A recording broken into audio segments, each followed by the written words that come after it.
A velhinha cruzava a fronteira Brasil-Paraguai, bem ali na ponte da amizade, montada numa moto. E todo dia ela levava na traseira da moto um saco de todo tamanho. O pessoal da alfândega, todo malandro velho, começou a desconfiar da velhinha. Um dia um fiscal a parou e perguntou: escuta aqui, minha senhora, todo dia a senhora passa por aqui montada nessa moto, levando esse saco de todo tamanho aí atrás. Que diabo a senhora carrega nele? A velhinha sorriu e respondeu: areia! Aí quem sorriu foi o fiscal. Areia, né? Mandou a velha desmontar e examinou o saco. E de fato encontrou apenas areia, nada mais. Muito chateado, mandou a velhinha montar e ir embora. E lá foi ela na moto, levando o saco de areia atrás. O fiscal pensou: sou capaz de apostar que essa velha um dia passa carregando areia e no outro muamba. No dia seguinte tornou a parar a velha. E aí, vovozinha, o que a senhora carrega hoje? Areia, uai! O fiscal examinou e era mesmo. Muito chateado, mandou a velha embora. E lá foi ela, montada na moto, levando o saco de areia atrás. Durante um mês seguido, o fiscal interceptou a velha e nunca encontrou outra coisa senão areia. Da última vez, quando ela já se preparava para seguir, o fiscal falou: olha aqui, minha senhora, eu trabalho na alfândega há mais de 30 anos. Manjo esse negócio de contrabando pra burro. Ninguém me tira da cabeça que a senhora é contrabandista. Mas eu carrego só areia, meu filho! O fiscal então propôs: olha aqui, eu não prendo a senhora, não dou parte, não apreendo a mercadoria, não conto nada para ninguém. Mas a senhora vai me dizer agora qual é o contrabando que anda passando por aqui. O senhor não espalha, não? Eu juro, garantiu o fiscal. É moto!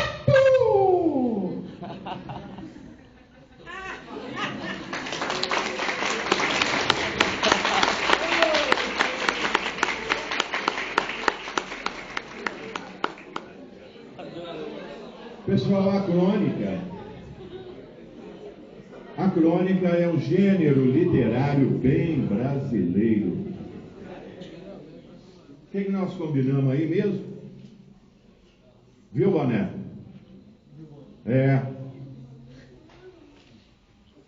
A crônica é um gênero literário bem brasileiro. O autor geralmente parte de um fato banal, um acontecimento do cotidiano, e com sua arte o transforma numa boa história.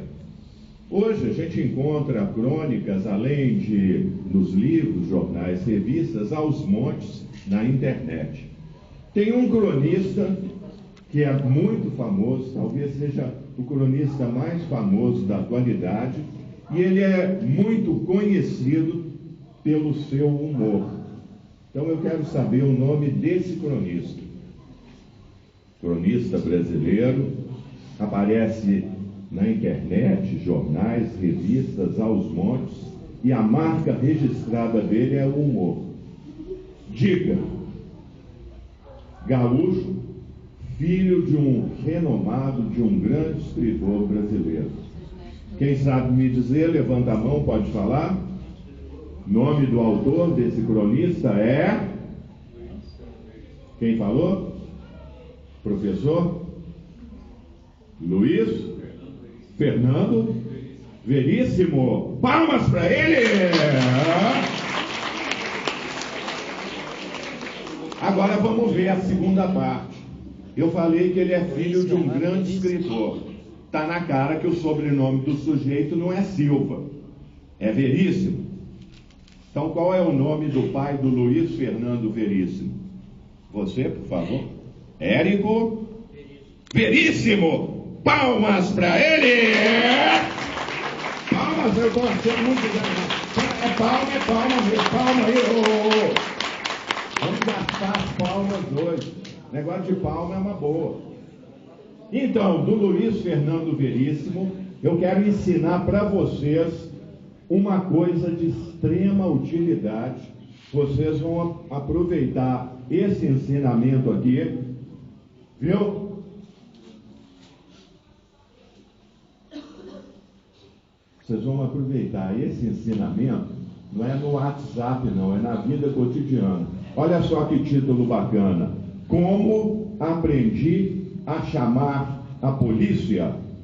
Muito útil. Luiz Fernando Veríssimo. Segura essa aí.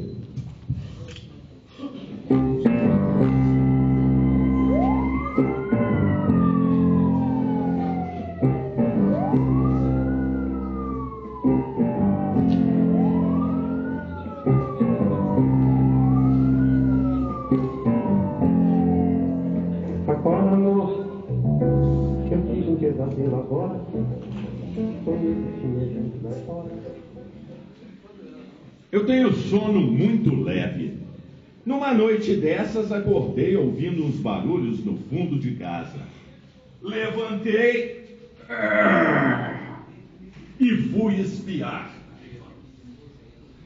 De fato, havia um sujeito no quintal. Não fiquei muito preocupado. Minha casa é segura, tem grades nas janelas e trancas nas portas. Mas, de qualquer maneira, não ia deixar um ladrão dando sopa por ali. Peguei o telefone, liguei para a polícia e falei baixinho. Expliquei a situação e dei o meu endereço. Me perguntaram, então, se o ladrão já estava dentro de casa ou se estava armado. Esclareci que não. Me disseram que não havia nenhuma viatura para enviar no momento, mas tão logo chegasse, mandariam socorro. Desliguei, esperei 1 minuto, tornei a ligar e falei com a voz bem calma. Alô? Ó, fui eu que liguei agora mesmo. Tinha um ladrão aqui no meu quintal. Não precisa mais ter pressa, viu? Eu atirei no sujeito. Fiz um estrago danado nele. 3 minutos depois, apareceram na minha porta 5 viaturas, um helicóptero, uma equipe da TV e a turma dos direitos humanos, que não perderia essa de jeito nenhum. Prenderam o ladrão em flagrante. Sujeito muito espantado devia estar imaginando que invadiu a casa do chefe da polícia. No meio do tumulto, um tenente me pergunta: pensei que o senhor falou que tinha matado o ladrão. Eu respondi: e eu pensei que vocês disseram que não havia ninguém para me socorrer.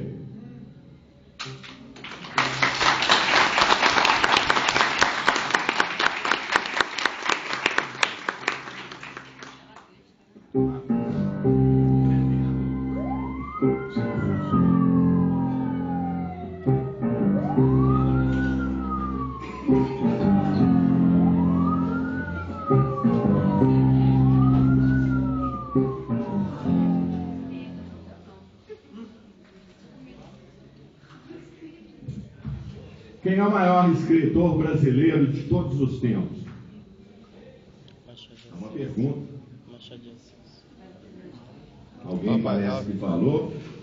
Maior escritor não é poeta, escritor em prosa, brasileiro de todos os tempos. Quem quer tentar, levanta a mão, pode falar. Nome do caboclo é? Fala aí, Cristiano. Machado de Assis. Pode falar, você? Machado de Assis. Espera aí que você vai falar bonito aqui. Machado de Assis. Mas fala com aquela voz de locutor, convicto. Bota pra fora, Machado de Cristiano. Assis. Machado de Assis, palmas para ele!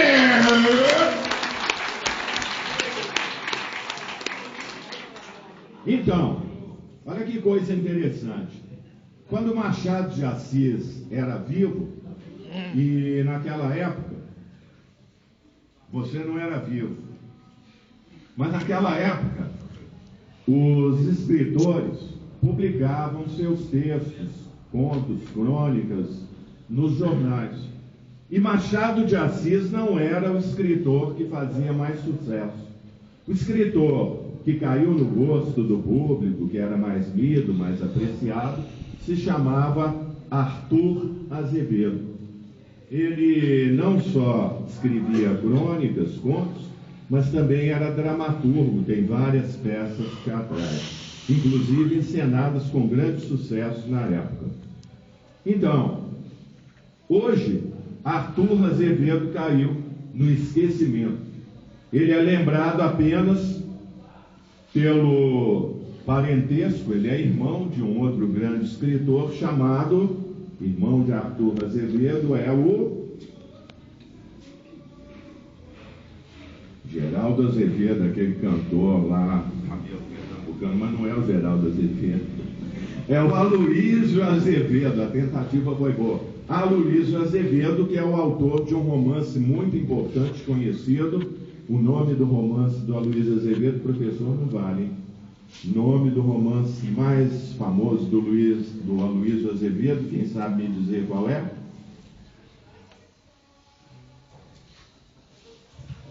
Foi adaptado para o cinema, não sei se fizeram alguma coisa na televisão. Um clássico da literatura brasileira. Posso falar o título? Posso? O Cortiço. O Cortiço, Aloysio Azevedo.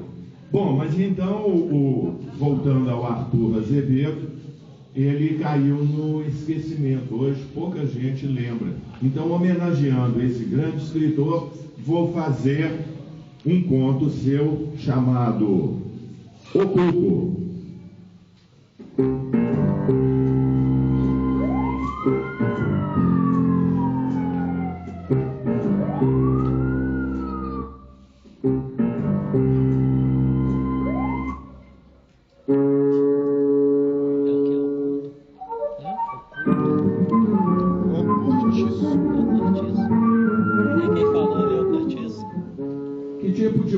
Que é essa?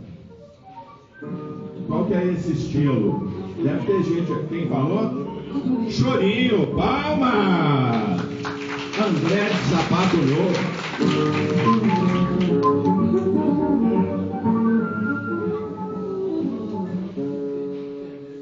Toda noite Roberto saía de casa depois do jantar sozinho e só voltava ali pelas 10, 11 mesmo, depois da meia-noite. Ele nunca convidava a esposa, que por sua vez não reclamava, sequer perguntava por onde Roberto havia andado. Aliás, quando o cuco do relógio da sala dava 10 horas, a Santa Senhora já estava ferrada no sono. O relógio da casa de Roberto era uma relíquia, um dos mais antigos do Rio de Janeiro. O cuco, um pássaro mecânico, saía da caixa do relógio e alegremente assinalava as horas assim: cucu, cucu, cucu, cucu. Esse cuco tá sem pulmão. Quando criança, Roberto imitava o pássaro com tanta perfeição que chegava a confundir o pessoal de casa. Uma noite, nosso herói foi para a balada, para o cassino da Urca. Lá conheceu uma francesa muito inteligente e culta. Depois de dançarem e beberem, foram jantar em Copacabana. E a noitada acabou numa pensão na praia do Russell. Quando Roberto deu pela coisa, já eram quase 4 da madrugada. Ele pensou, diabo, e saiu correndo. Pegou uma charrete e mandou voar para casa. Lá chegando, tirou as botinas para não fazer barulho na escada. Só que quando ele abriu a porta da sala, no escuro, esbarrou numa cadeira que caiu com um estrondo. Do quarto a senhora falou: "É você, Robertuccio?" Sim, sou eu, querida. Voltei! Só que nesse exato momento, para a completa infelicidade do nosso herói Robert, o Cuco começou a assinalar às 4 da madrugada. Ele pensou, tô frito. Agora ela descobre que eu tô voltando para casa a essa hora. Só que ele teve uma ideia sensacional. Depois do quarto Cuco, ele continuou. Cuco, Cuco, Cuco, Cuco, Cuco, até completar 11 cucos. Depois do 11º, Roberto falou: 11 horas! Tá bom de tirar uma soneca! No quarto, a Santa Senhora virou-se para o lado e tornou a dormir, acreditando que eram 11 da noite.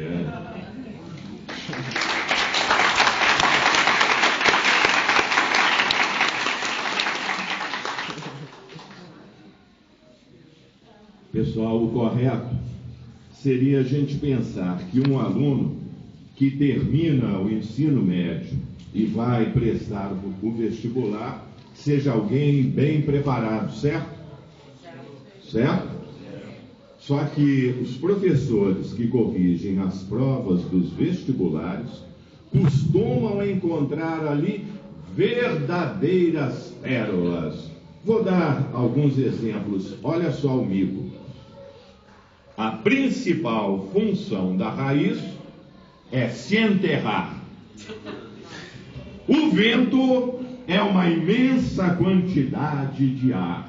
E o terremoto é um pequeno deslocamento de terras não cultivadas. Os antigos egípcios desenvolveram a arte funerária para que os seus mortos pudessem viver melhor. O petróleo apareceu na Terra numa época em que os peixes se afogavam dentro d'água. Palmas para esses gênios da língua portuguesa.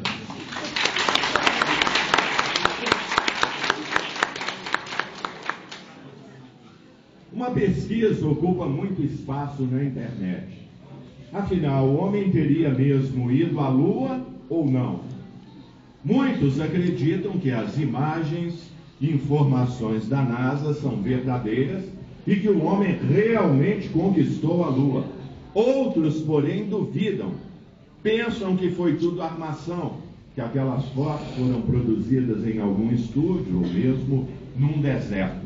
Vamos fazer aqui uma pesquisa de opinião. Quem acredita que o homem realmente foi à Lua, levanta a mão. Os que acreditam que o homem foi à Lua. Agora, os que duvidam. Quem duvida que o homem foi à Lua? Quem duvida? Tá bom. Vai lá saber quem tem razão. Seja como for, o convidado que receberemos agora, eu garanto, este certamente vem das alturas.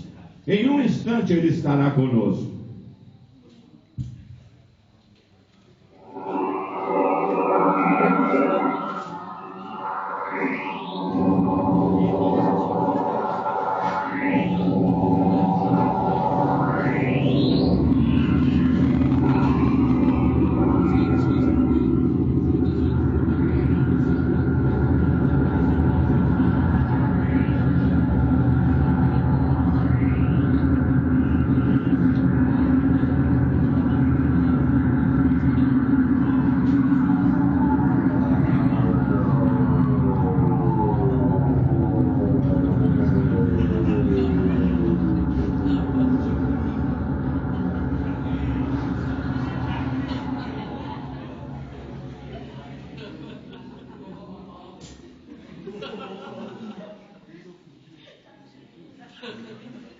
Prezados alunos, vou me apresentar.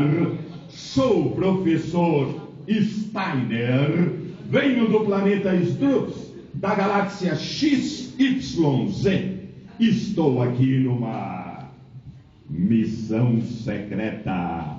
Trago para vocês terráqueos, e em especial para vocês brasileiros, inovações tecnológicas que melhorarão a vida de todos.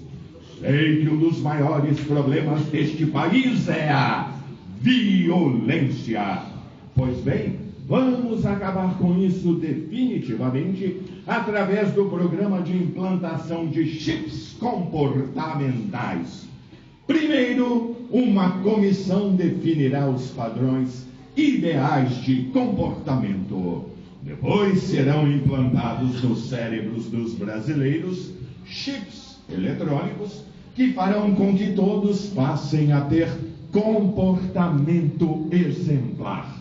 Ninguém mais vai jogar lixo na rua, tirar a meleca em público, ficar conversando no meio de um espetáculo teatral, assaltar, etc, etc. A paz estará garantida, porque se alguém sentir fome, não precisará mais roubar. Basta pedir a implantação do chip mata-fome, que fará com que o sujeito sinta-se cheio, como quem acabou de comer uma suculenta feijoada, hein?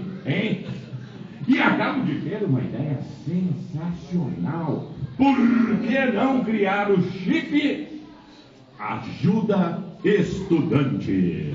Ele fará com que matemática, ciências, português sejam rápida e perfeitamente assimilados por todos sem trabalho algum. Hein? Neste mundo perfeito, você poderá realizar todos os sonhos e fantasias pela módica quantia de R$ 1,99. Você poderá adquirir a réplica virtual da Bruna Marquezine e aprender a fazer com ela na intimidade do seu lar. Deliciosas pizzas de frigideira. Hein?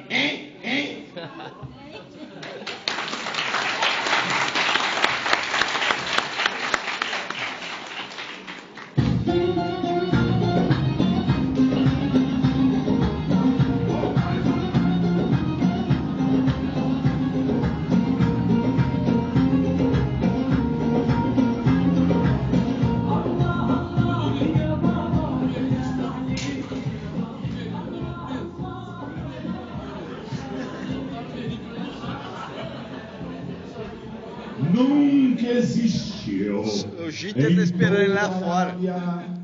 Área tão chique, nem com mais belas odaliscas do que o do califa Ibrahim.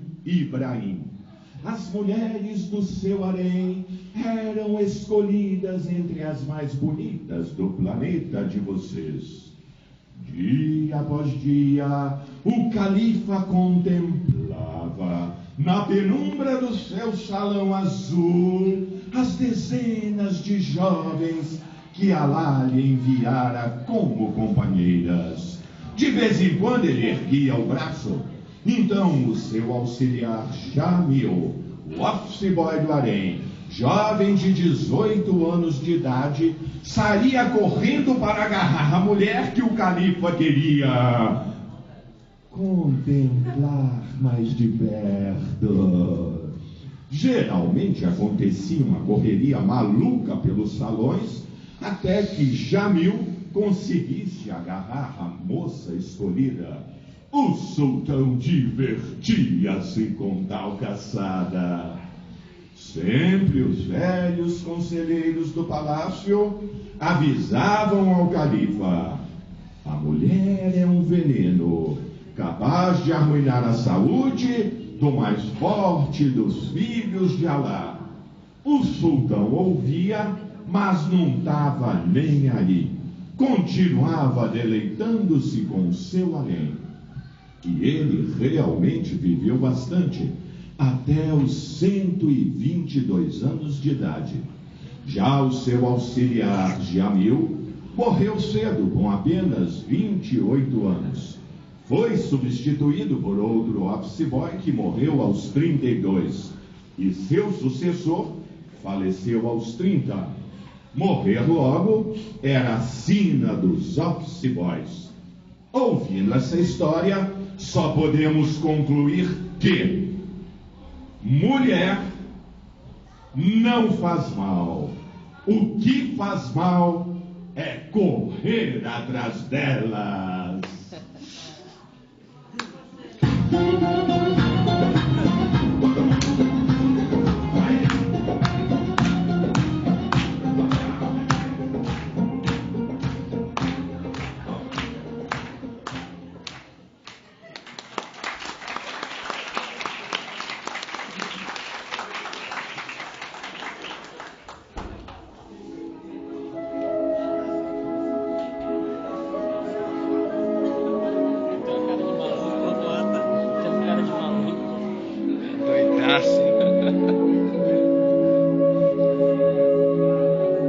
E agora vamos para a nossa sessão romântica.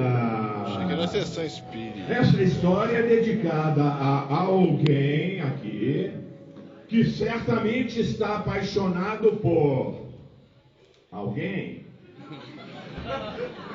Como se aproxima o Dia dos Namorados, esta é uma crônica dedicada exatamente aos enamorados. O autor é mais conhecido como poeta. É tido por muitos como o maior poeta brasileiro de todos os tempos.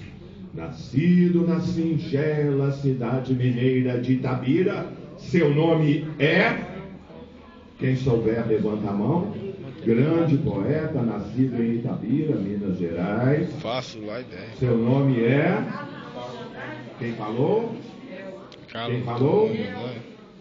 Ela falou? Carlos Drummond de Andrade. Palmas para ela! Sensacional! Então vamos à crônica do Drummond. Conselhos a um apaixonado. Se você encontrar uma pessoa e essa pessoa fizer o seu coração parar de funcionar por alguns instantes, preste atenção. Esta pode ser a pessoa mais importante da sua vida. Se os seus olhares se cruzarem e se entre eles houver um brilho intenso, fique atento. Esta pode ser a pessoa que você está esperando desde o dia em que nasceu. Se o primeiro e o último pensamento do seu dia for essa pessoa, se a vontade de ficar juntos apertar o coração, agradeça. Algo do céu te mandou um presente divino, o amor. Muitas pessoas se apaixonam, mas poucas amam ou encontram o amor verdadeiro. Ou se o encontram, o deixam escapar por não prestarem atenção aos sinais do amor. Por isso, preste atenção aos sinais. Não deixe que as loucuras do dia a dia façam-no cego para a melhor coisa da vida, o Amor. Quero ouvir mais alto, tá sem convicção. O Amor. Uma outra escola falaram o WhatsApp. Olha pra você ver. O amor. Ame muito. ame até dar calo no coração. Mas tem que ter cirurgia.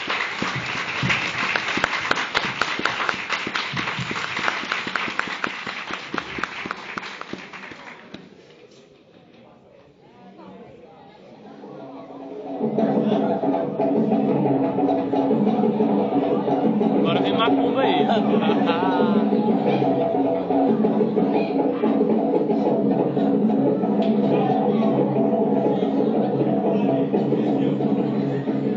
Safado.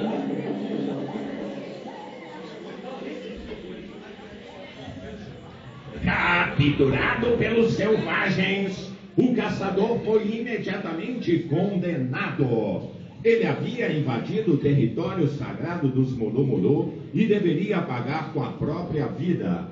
A sentença para os invasores era terrível. Ele seria amarrado ao chão e um elefante com uma passada esmagaria sua cabeça.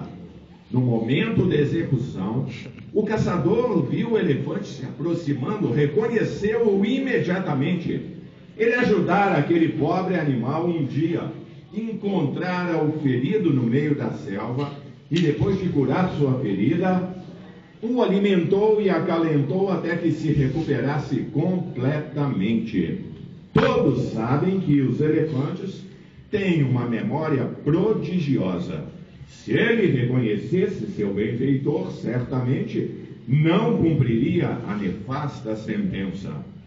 No momento da execução, quando o paquiderme já tinha uma das patas suspensas no ar, seus olhares se cruzaram.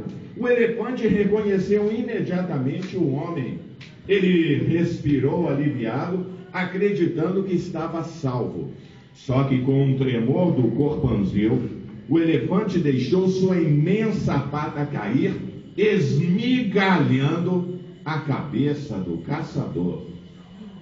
Moral da história: realmente, os elefantes têm uma memória prodigiosa, mas são muito ingratos.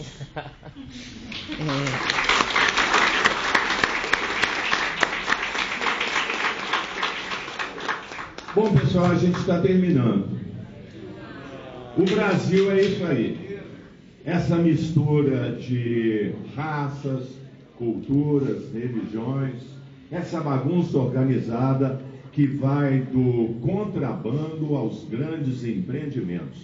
Então, para encerrar a nossa sessão, como agora a gente já ficou muito amigo, todo mundo gente boa e coisa e tal, eu vou apresentar para vocês o caminho para o sucesso, para todo mundo se dar bem.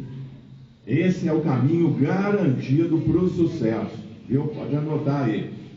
A lição vem do grande e bem-humorado cronista Luiz Fernando Veríssimo. O Brasil explicado em galinhas. Roda!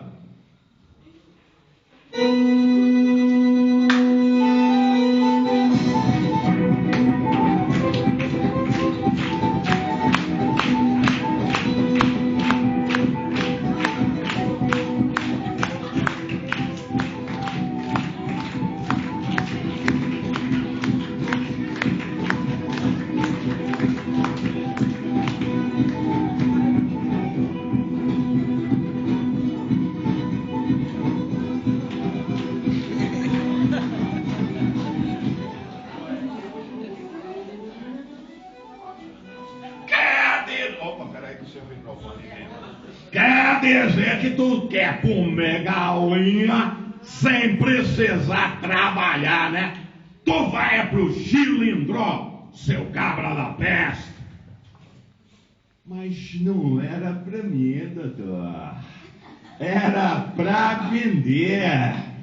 Pior, muito pior. Venda de artigo roubado. Concorrência desleal com o comércio. Mas as minhas galinhas eu vendia mais caro. Oxê, mais caro como, seu cabra da peste?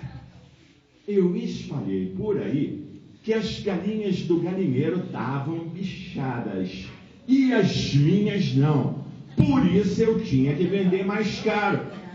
Oxente, mas as galinhas não é tudo as mesmas, seu corno? É, mas as do galinheiro botam ovos brancos e as minhas ovos marrons.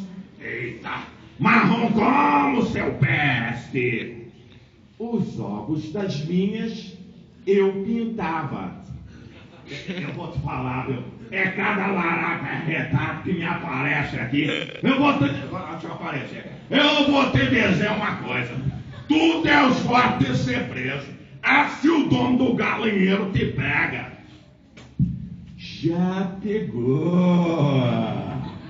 Fiz um acordo com ele. Combinei não falar mal mais das galinhas dele. E ele ficou de aumentar os seus preços para ficarem iguais aos meus.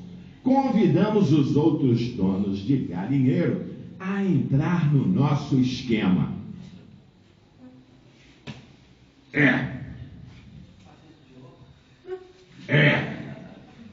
Tem que admitir que tu é um cabra esperto.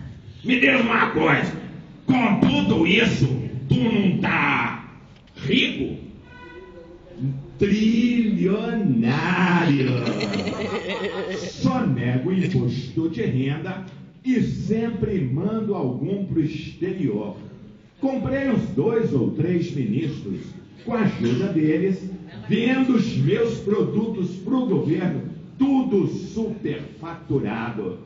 Ô Denilson! Ô Denilson! O que tu tá esperando aí?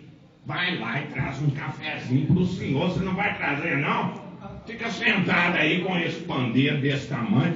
Vai lá e traz um cafezinho pro doutor, nosso convidado. Aqui, ô Daniel, não tá sentindo calor? Liga o ar-condicionado também. É uma falta de iniciativa, você já notou? É só problema pra mim. Vai lá, Denilson. O que você tá esperando? Aqui, um particular. Eu só não estou entendendo uma coisa. Com tudo isso, por que que o amigo continua roubando galinha? O senhor sabe, né? Não sei não.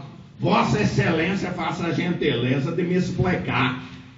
É que só roubando galinhas eu me sinto verdadeiramente um ladrão. Como agora, fui preso, vou para a cadeia. Uma experiência nova. Mas que é isso? Tu não vai preso de jeito nenhum, né, Denilson? Ai de quem tocar um dedo no senhor. Mas, delegado, fui pego em flagrante, pulando a cerca do galinheiro. Bota atento, homem. Tu é réu primário e com um currículo desse, se todo brasileiro fosse como tu.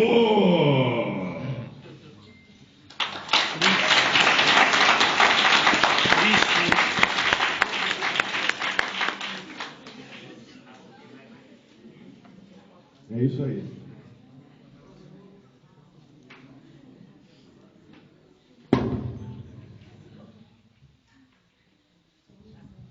Acabou.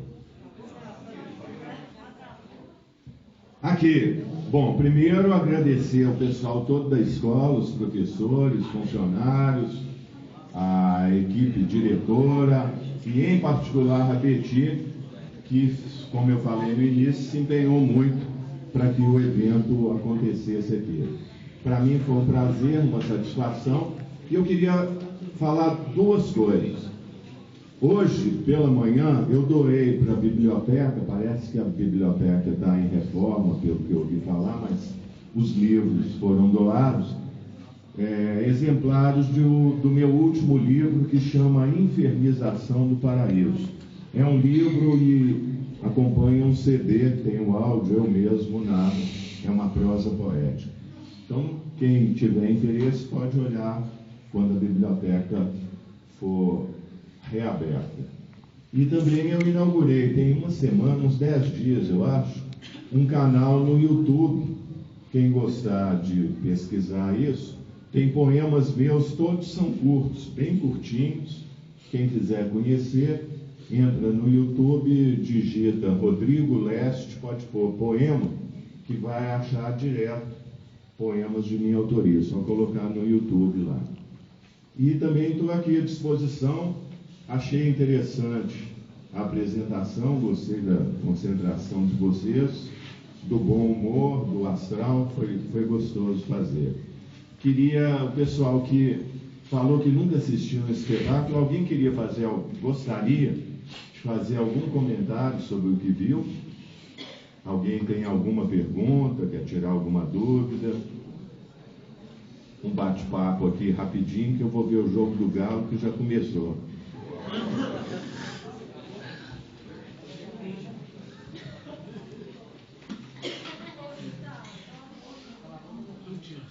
Alguém quer falar, comentar, perguntar? Vai lá, Cristiano. Não, nada. Nada? Ninguém quer falar nada não? Posso comer uma pizza ali, pegar a estrada? Rock and roll? Ninguém quer falar? Nada a declarar? Professor, algum comentário? Bom, então só me resta agradecer, mais uma vez. Oi, pois não?